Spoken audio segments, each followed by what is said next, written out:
పెళ్ళయి 10 నెలలు కూడా కాలేదు. పద్మిని తన ఆఖరి గడియ లెక్క పెడుతోంది. బెడ్ పక్కన కూర్చుని తన హస్బెండ్ ఆకాష్తో, నిన్న ప్రాణం కంటే ఎక్కువ ప్రేమిస్తున్న ఆకాష్, నేను వదిలి వెళ్లాలని లేదు. నేను పోయాక నువ్వు నన్ను మర్చిపోవు కదా, నాకు ప్రామిస్ చెయ్యి. నేను చనిపోయాక నువ్వు మళ్ళీ పెళ్లి చేసుకోవద్దు, చేసుకుంటే నా ఆత్మ నిన్ను వదిలిపెట్టదు అంటూనే ఆఖరి శ్వాస విడిచింది. పద్మిని పోయాక ఆకాష్ 2 years వరకు ఏ అమ్మాయి వైపు కన్నెత్తి కూడా చూడలేదు. కానీ ఓ రోజు మానస్తో పరిచయం అయింది. ఆ పరిచయం ప్రేమగా మారి త్వరలోనే పెళ్లి కూడా అయిపోయింది. ఓ రాత్రిపూట ఎవరో తన చెవి దగ్గర నవ్వినట్టు అనిపించి వెనక్కి తిరిగి చూసి షాక్ అయ్యాడు ఆకాష్. అక్కడ పద్మిని ఆత్మ తన వైపు కోపంగా చూస్తూ ఉంది. చెప్పాను కదా పెళ్లి చేసుకోవద్దు అని, నా మాట వెళ్ళలేదు కదా, నీకు నరకం చూపిస్తా. నీ కొత్త వైఫ్ తో నువ్వు ఏం కబుర్లు చెప్పావో నాకు తెలుసు అని అవన్నీ చెప్పింది. ఆకాష్కి ఒళ్లంతా చెమటలు పోశాయి. నిన్ను వదిలిపెట్టను అని మాయమైంది. రోజు రాత్రి అవగానే పద్మిని ఆత్మ కనిపించి ఆకాష్ని వేధించి వెళ్తూ ఉంది.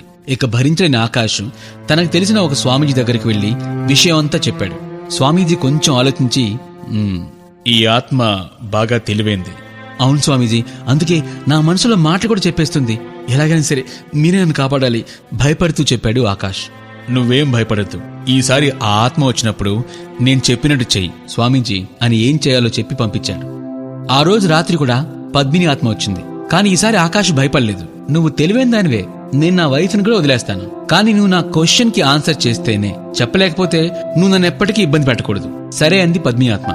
వెంటనే ఆకాష్ కిందకు వంగి అక్కడ ఉన్న కంకర గొట్టులోంచి కొన్ని చిన్న కంకరాళ్ళు తన పిడికిలో తీసుకున్నాడు. నా చేతిలో ఎన్ని రాళ్లున్నాయో చెప్పు అని అడిగాడు. పద్మిని ఆత్మ వెంటనే మాయమైపోయింది.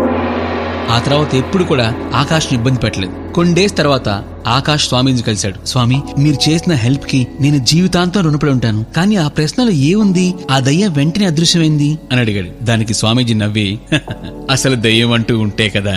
అదేంటి స్వామి? అవును, నిజానికి ఎలాంటి దయ్యమూ లేదు. పద్మినికి ఇచ్చిన మాట తప్పి పెళ్లి చేస్తున్నందుకు ఓ గిల్టీ ఫీలింగ్ నీ మనసులో ఉండిపోయింది. దాని నుంచే నీకు తెలియకుండానే దయ్యం అనే ఒక భ్రమణ కలిగించింది నీ బ్రెయిన్. మరి నా విషయాలన్నీ తనకా తెలుసు, ఎందుకంటే అది నీ ఇమాజినేషన్ లోంచి వచ్చిన దయ్యం.